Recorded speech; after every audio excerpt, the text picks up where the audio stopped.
Hi, this is the Man in Black from Mayhem News Live wrestling broadcast and the mayhemnews.com webpage. Just want to let you know that we're not going to have a show this week because it's the Christmas holidays and everybody's going to be busy. So I figured that, everybody wouldn't want to be watching a YouTube show. But I wanted to make this little message to let you know that wish you a Merry Christmas and a Happy Hanukkah and Happy Kwanzaa, or whatever you celebrate at this time of year. And I'm going to add to this video a interview we did with Chance Prophet. And I think it was a great interview. We did it when we were on BlogTalkRadio. So I just wanted to let everybody know that I'm just going to add that interview and give y'all something to watch this week. And but everybody have a great day and be safe, be careful, and love your family, and have a nice day.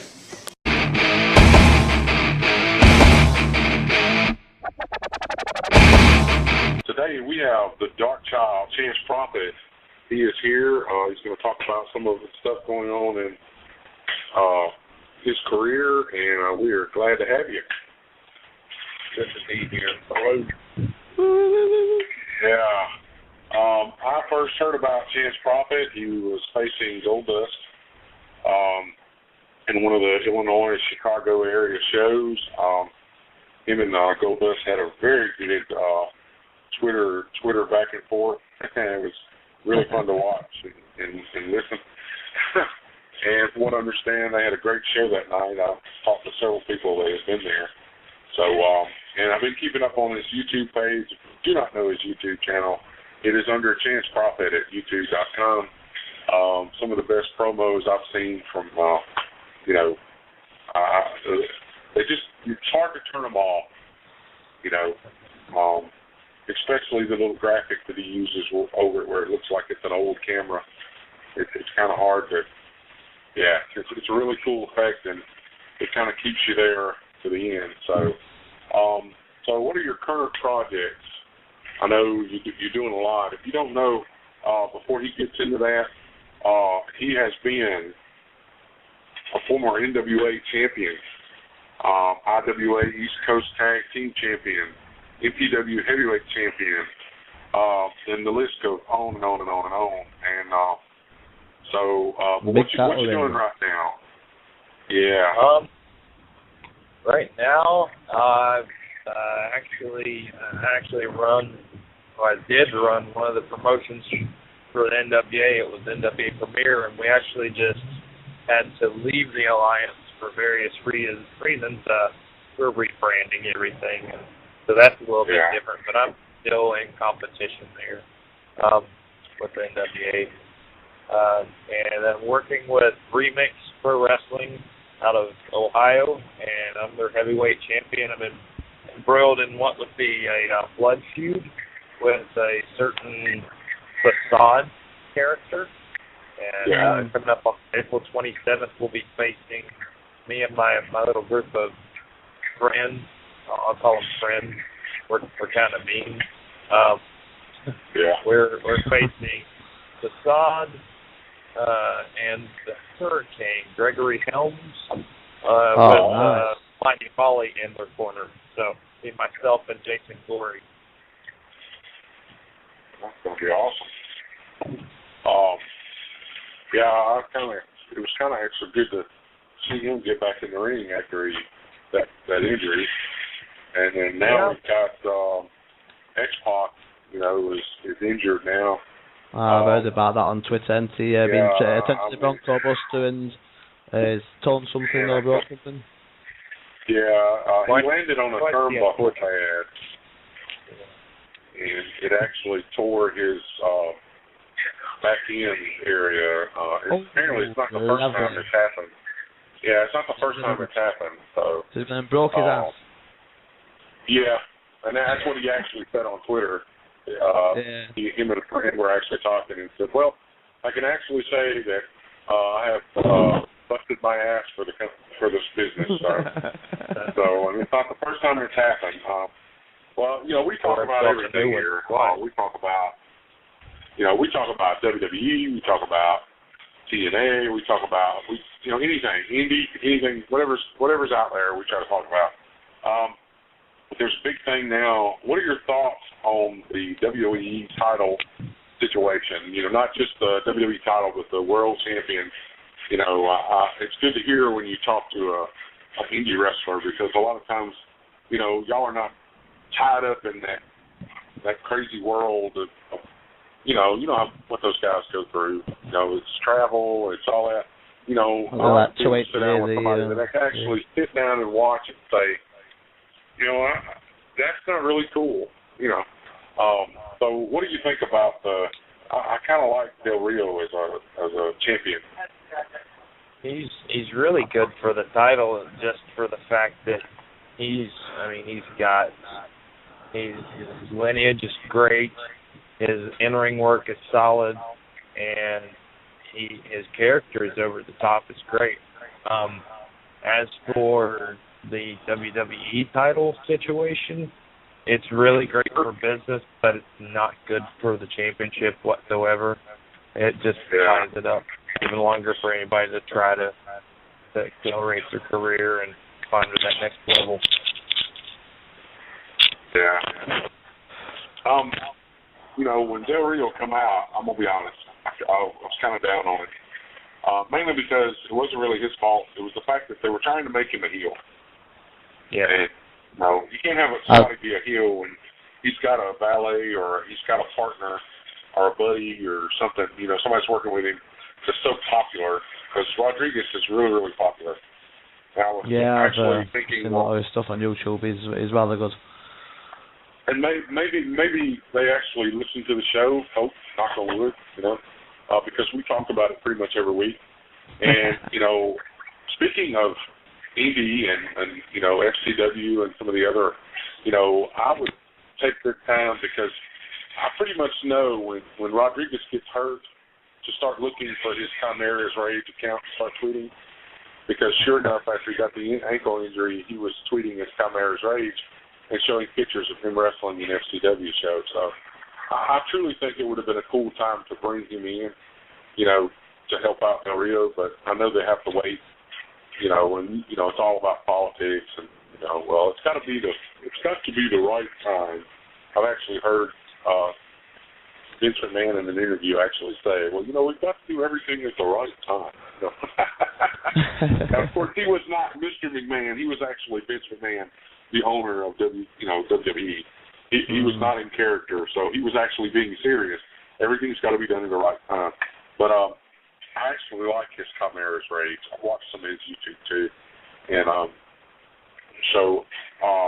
but now, I know that you were, TNA had the gut check, which I know that you were in a bracket and got a huge crap load of votes. I mean, you were kicking tail. And I know apparently there's been some, how would you say, foul play, or some people using a glitch to actually get votes that they really didn't earn. We could be really nice and say they were cheating. Yeah. Well, I was going to go there eventually, but yeah. They were cheating, so, and, exactly.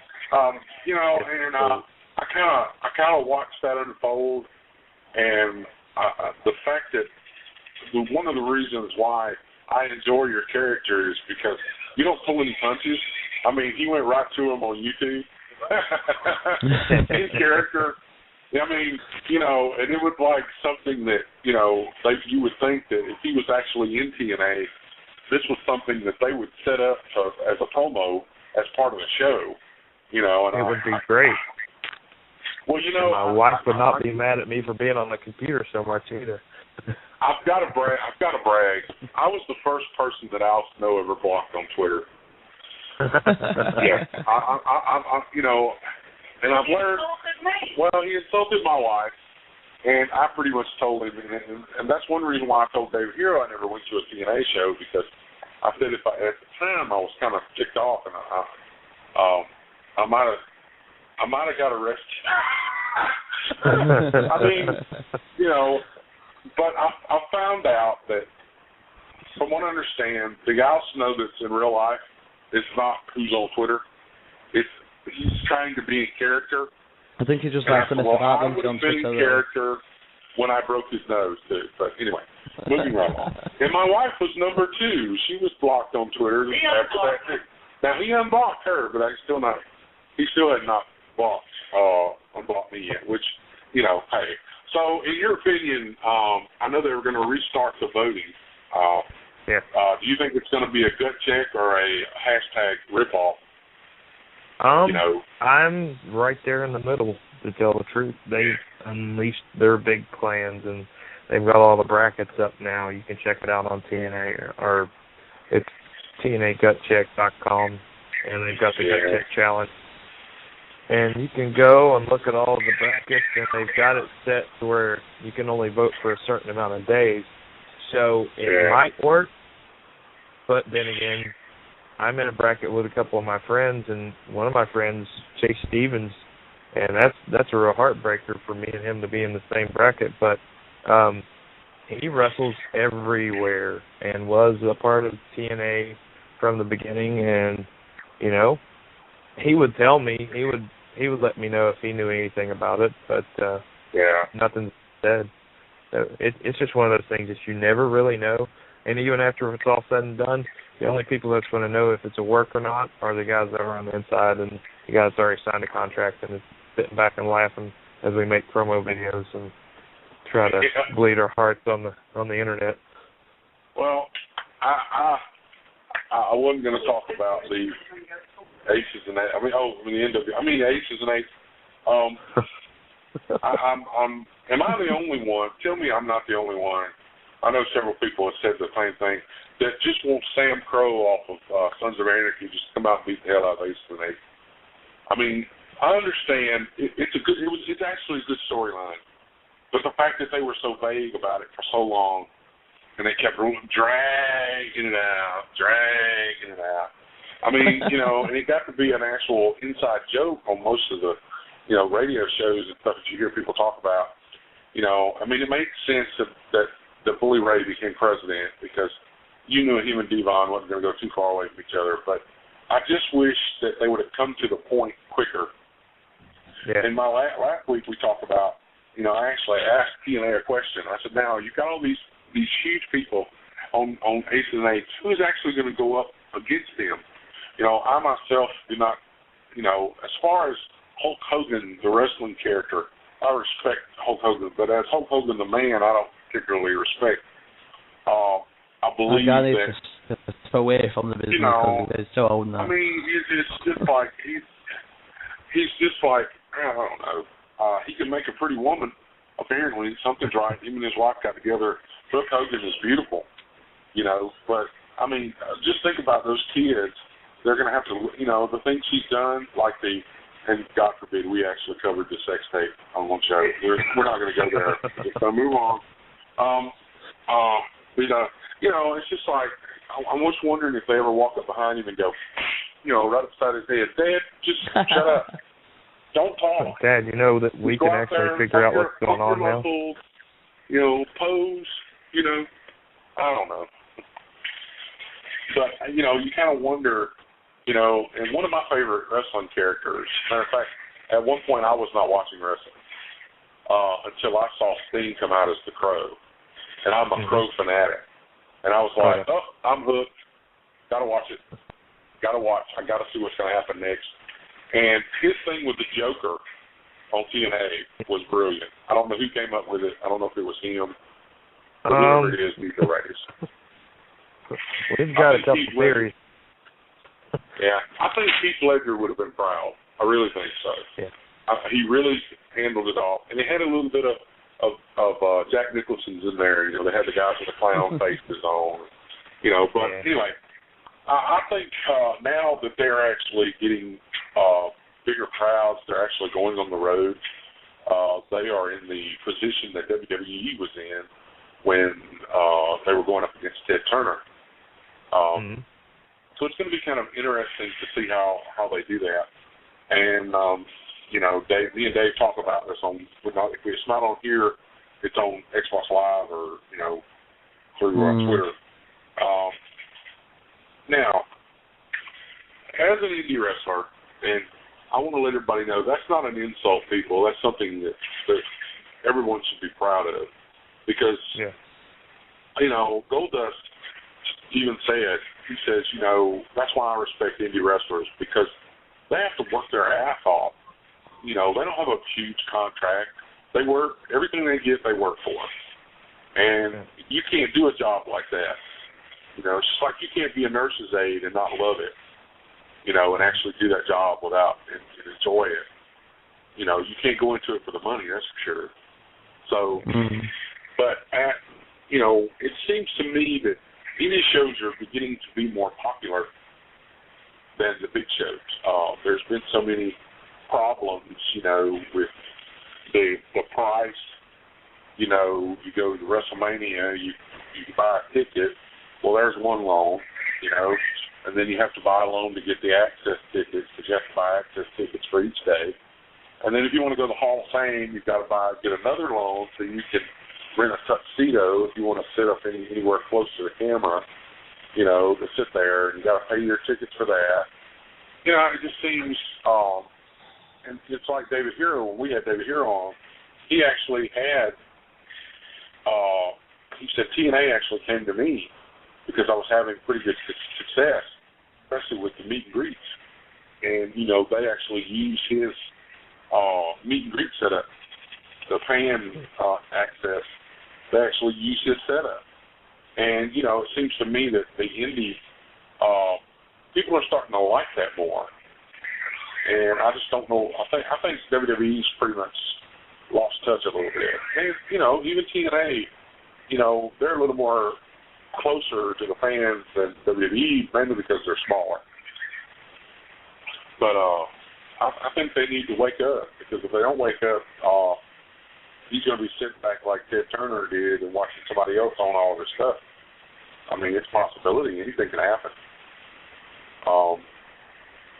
But I think people are starting, and I think you'll agree, the interaction at a indie show, the actual, actually jibber jabber back between the fans and the wrestlers.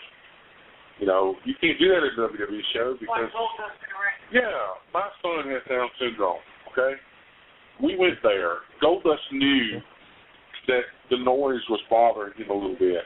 During the show, when he came out, he actually stopped and interacted with Seth before he got in the ring. It's just like we watched a video last night when DX come back for their second run of Triple H actually pulling an adult Down syndrome child man out and actually letting him get in the ring. It was a house show. It was on. That's the only reason it was on YouTube. It wasn't actually on TV. But it's the fact that like even the Undertaker or Goldberg would drop out of character when it comes to a handicapped child. They would just stop. Okay, we're doing a wrestling show, but I'm fixing to get out of character because I'm going to say something to the kid. And it's just, I think that the interaction, the heckling between the fans and it actually makes the show more interesting. David Hero's got this guy called KC that plays, that's one of his talent. Well, they chant KFC, and I mean, he really plays into it. It actually makes the match more interesting because he's acting like he's ticked off about it. And he really got mad at me because I hollered out, "Don't worry, Popeyes is better." He didn't appreciate that either. But it made the show interesting. And, I think that, everybody talks about WWE and TNA being the backbone of wrestling. No, I think they're the skin. I think the backbone is the indie wrestler. Because without them, how many people can actually go to a TNA show? Or how many people, you can actually go there quicker than you can. No, I don't know. But you got to pay to get into Universal Studios. But see, it's like everybody was saying, that's why TNA is actually showing their popularity more now, because the Impact Wrestling, when they're in the Impact Zone, those tickets are free. Because you pay to get into Universal Studios, and you can go there if you want to. So a lot of people say, "Ooh, look, free. Are you a wrestling fan?" No, but hey, it's free. And I get on TV. So I think it's going to be, the next couple of years is going to be interesting. Now, you probably wrestled with a lot of the we won't call them divas, but the female talent. And, what do you think about, why the divas division in WWE, why are they letting it drop so low when there's so much good indie talent, around people you hear talk about, and they just they're not bringing them in to buck that up. They actually have some of the divas wrestling on the app instead of on TV, and almost as bad as they were doing the tag team earlier. What are your thoughts, and what do you think why they're doing that? But yet TNA has actually got this knockout division that is like growing leaps and bounds. I don't see, I'd just like to hear what you thought about why that's going on. I don't understand it. I think the main thing right now, and it can be applied to the Divas division or it can be applied to the main roster, they have a few bright spots in the young and up-and-coming talent, and those bright spots can't accommodate for the others that are still trying to find their place. And so they have to consistently dumb the product down, plus they have to think about the viewers' attention span is now geared towards 6 minutes. They think that anything over 6 minutes, everything's just going to fall off. So with the females, they just treat them as eye candy. But as you can see, if you tune into an pay-per-view for Shimmer or Shine or any of these the Battling Bombshells out of Florida, you can see that there's top talent all over the United States that are coming. These female talent are showing their ability to wrestle, and even in TNA, to an extent, they had like the strongest female division a couple of years ago, and it kind of tapered off, and now they're rebuilding. But I think that if they were to capitalize on it in WWE, it might show some of the lack of depth in the male roster. So I think it's they don't want to be counterproductive, because they have some really amazing young talent. I mean, you can't beat a Dean Ambrose, you can't beat a Seth Rollins. Even Roman Reigns is coming into his own. And then you got the Daniel Bryans, who's already established, and he's just made his name. And but you got some of the guys that are just really finding. I mean, if they had to come up like I did, come up on the indies, they would still be, working the lower card shows, just learning how to work. And unfortunately, if you have the aesthetics, they'll put you on TV whether you're ready or not, and sometimes it blows up in your face, and sometimes people can just accommodate, they can acclimate themselves, like Roman Reigns seems to do it. Yeah, that makes sense. Let's see here. We're going to move on. All right. Who is your inspiration in the wrestling world? That one person that's pushed you forward. The first one that really, really got me into wanting to be a professional wrestler would probably be the Great Muta. He just really got my attention completely through and through. So I'd have to give him top, and then Sting was there, and Ricky Morton, and Brian Pillman. Yeah. Those are some of my top guys. But when they first introduced the Tenzai character, thank God they've moved away from the original character. I kept saying on Raw or on Twitter, I was like, okay, who wishes that the Great Muta would just come out and beat this guy something? Because, everybody knew it was Albert. And, I understand. He went to Japan, per the storyline. It may be true. But he's still Albert. He's still this big guy that can, and now the Sweet Pea character, I kind of like it a little better than the Lord Tenzai, I was just waiting for that, his follower just to, jump up and start Jackie Channing him, just in town. I would have really thought that was funny. But anyway, moving on. Let's see. If you could have a contract, who would you go with, and does that company deserve a chance? You know, you see what I did there. Had to put in your catch line there. Yeah. Honestly, top choice was honest. It's a tough choice because everyone, and I get all these comments on YouTube videos, you know, people liking my character and liking how I cut my promos, and if I went to WWE, they would change me to somebody else. I would love to work for WWE just because, you know, it's always been considered the top tier. I really wish that WCW was still around because that's where I always wanted to work growing up. Yeah. So I would probably go with TNA first off. But they would have to really make sure that they made up for this whole gut check thing. The whole gut check experience that soured me, soured a lot of people. Yeah.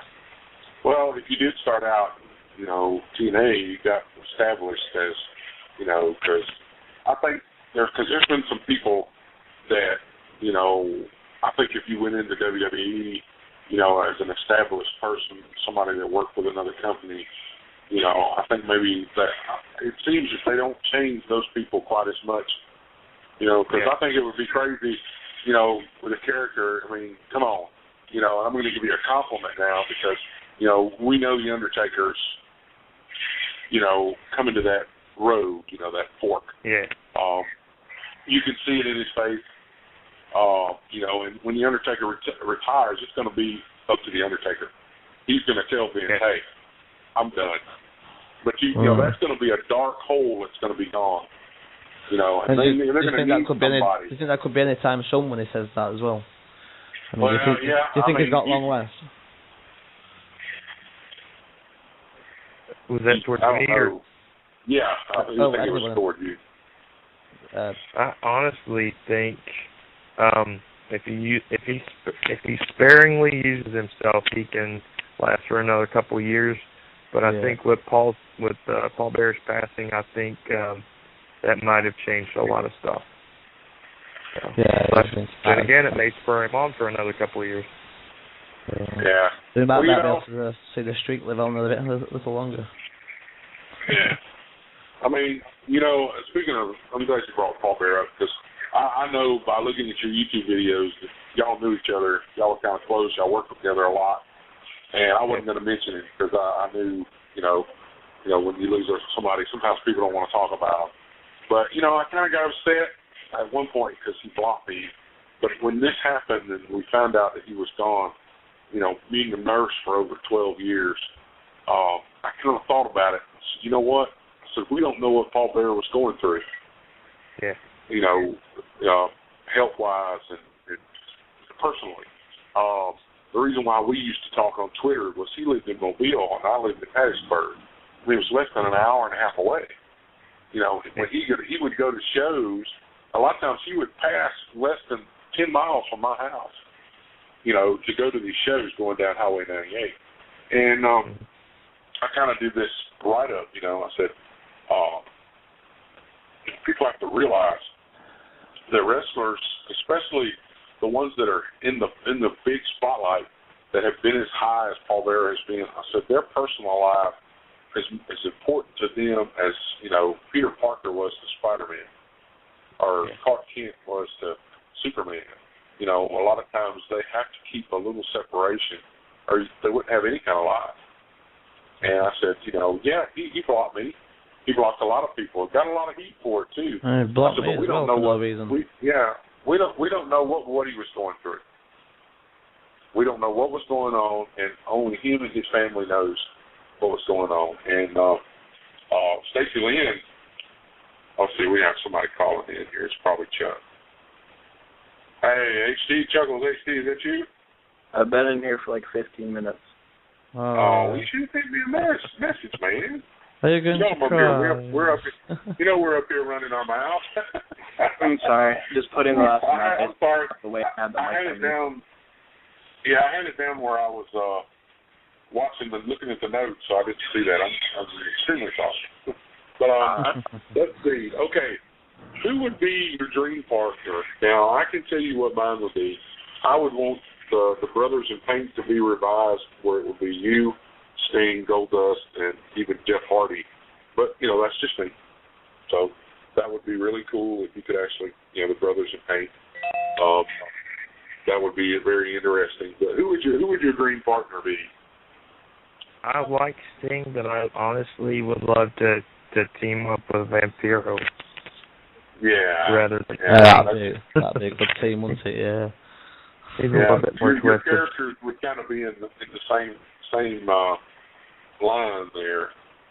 Yeah. And I have to say something about your face paint.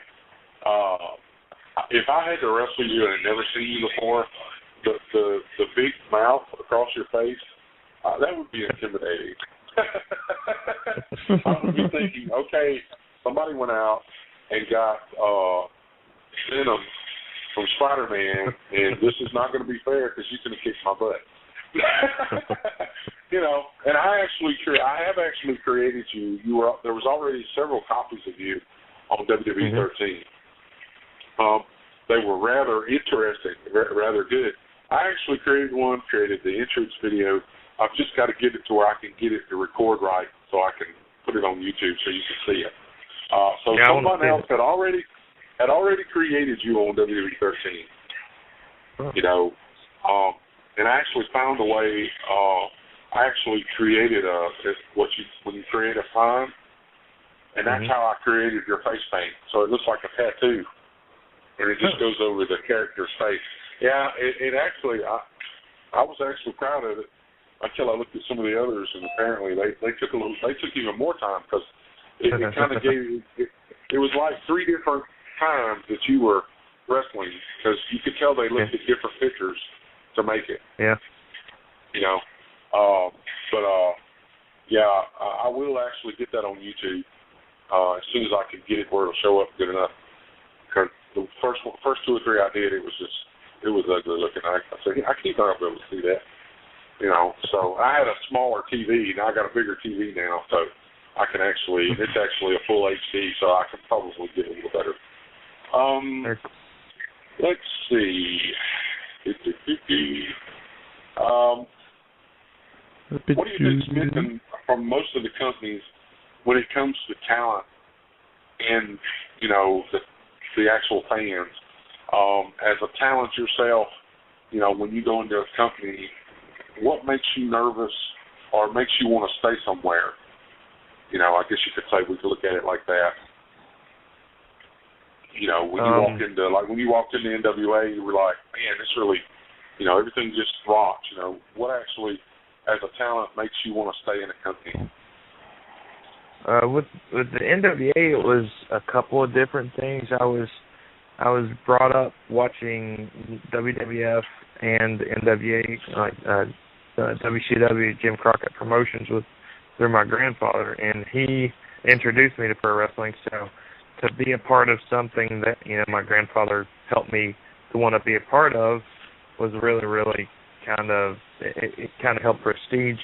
And I mean, I still did my independent, your lesser known independents, but to be a part of the NWA, it was just like, wow, I'm a part of history, and everything's changing, it's constantly evolving, and I really hope everything that Bruce Tharp and Chris Ronquillo are trying right now pays off, because they're making some big strides.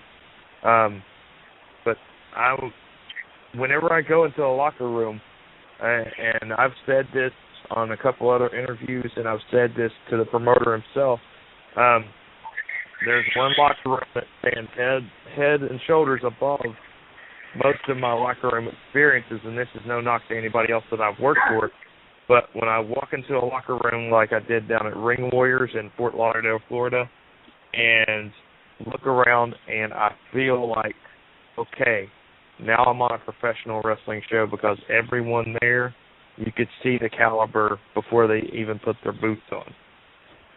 The way they act, the way they just walk into a room, and you can tell they're professionals. They might cut up or anything, but you can tell that this is their job. This is what they've fought for, that what they've trained for, and what they've put the time in for. That made me feel privileged to be a part of that locker room, and it made me want to stay there, and that's why I'm proud to be a part of their locker room whenever I get to go down there. But that's what I look for in a company. It's not particularly a pay date. I mean, there are great promotions all over the country that, you know, don't have the budget that some of these guys do.